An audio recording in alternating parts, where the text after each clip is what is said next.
Maqnit əqrəbi, budur, bu maqnit əqrəbi görürsən. Maqnit əqrəbidir.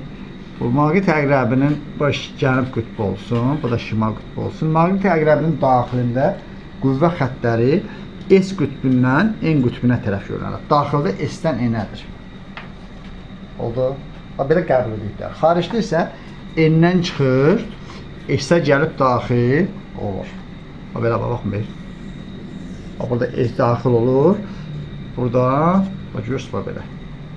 Belədir. Maqnit əqrəbinin qüvvə xəttlərin mənzərəsi belədir. Düz maqnitə oxşuyur. Maqnitdəki qüvvə xəttlərin mənzərəsinə oxşuyur. Şimdi maqnit əqrəbini gətirək biz. O şəkilli maqnitin qütblər arasında. Bu şəkilli maqnit belə olsun.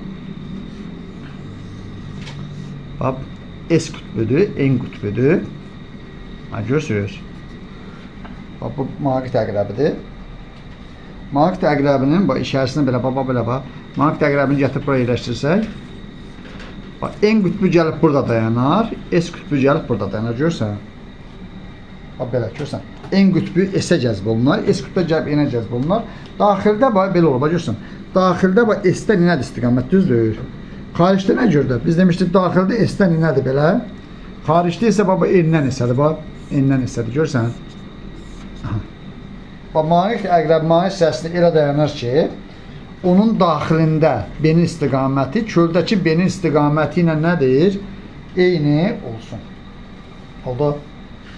Maqnit əqrəbi maqnit hissəsində danışır, onun daxilindəki istiqamət, köldəki istiqamətlə eyni olsun. Kompasın iş prinsipi buna əsaslanır.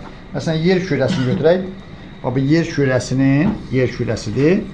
Məsələn, bu coğrafi şimaldır. Şimaldır. Şimal qütbü. Bu da coğrafi cənub qütbüdür. Amma maqnitdə tərslədir. Maqnitin cənubu buradadır.